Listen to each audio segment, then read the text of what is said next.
प्रयागराज से एक बड़ी खबर है। उमेश पाल हत्याकांड मामले से जुड़ी ये बड़ी खबर। पुलिस की तरफ से दाखिल चार्जशीट में एक बड़ा खुलासा हुआ है। हत्याकांड की साजिश में अतीक के दोनों नाबालिग बेटे शामिल थे। हत्याकांड से पहले रेकी में शामिल थे अतीक नाबालिग बेटे आजम और अबान।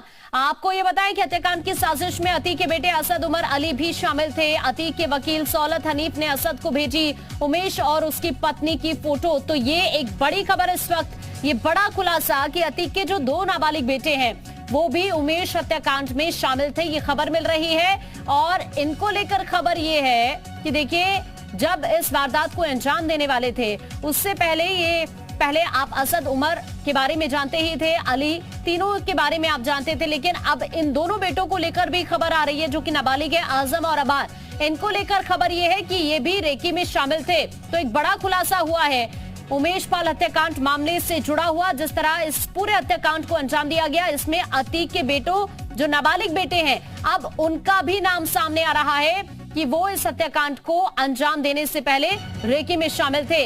ये एक बड़ी खबर हम आपको इस वक्त बता रहे हैं। अजीत इस वक्त हमारे साथ जुड़े हुए हैं। अजीत, चूंकि असद, अली, उमर तीनों को लेकर पहले कई खुलासे हो चुके हैं उमेश पाल हत्याकांड से जुड़े हुए, अब ये दोनों बेटे जो नाबालिग हैं इनको लेकर भी खबर इस तरह की आ रही है कि ये भी इस हत्याकांड में शामिल थे। इससे पहले जो रेकी की गई उसमें ये भी शामिल थे दोनों।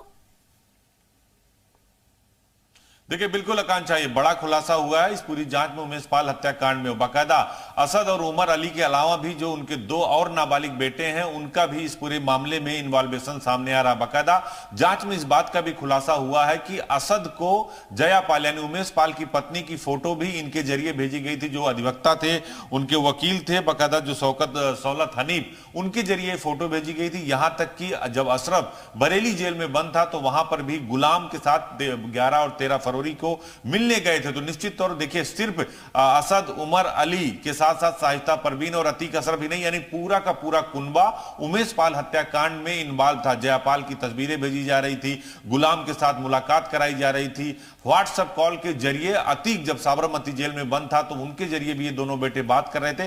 तो पूरा एक जो बड़ा नेक्सस था वो निकलकर सामने आया। पुलिस बाकायदा जो अपनी चार्जशीट दाखिल की है उसमें 11 फरवरी को बरेली जेल में जो सीसीटीवी आया था उसमें बाकायदा सीधे तौर पर दिख रहा है कि 7 फोटो उस चार्जशीट में लगाई गई, 7 लोग उसमें मिलने वाले थे। इसके साथ ही 13 और 15 फरवरी को नैनी जेल में अली और सदाकत और मोहम्मद गुलाम की गुड्डू मुस्लिम की मुलाकात हुई थी, उसका भी जिक्र किया गया। उनके वकील जो सौहद खान थे उनका भी जिक्र किया गया। इसके अलावा साहिस्ता, असद और ड्राइवर जो कैश लेकर, कैश अहमद नाम है, नौकर राकेश लाला का भी नाम है, अरशद कटारा, नियाज अहमद, इकबाल अहमद उर्फ मोहम्मद सजर को 80-80 हजार रुपए दिए गए थे। तो जो बड़ा खुलासा, उसमें अलग अलग नंबर भी पुलिस को प्राप्त हुए जिसको जांच की जा रही। यानी अतीक और अशरफ के साथ साथ साहिस्ता परवीन, उमर, असद और अली के साथ साथ उनके जो दो नाबालिग बेटे थे वो भी इस पूरी हत्याकांड में इन्वॉल्व थे पूरी तरह से।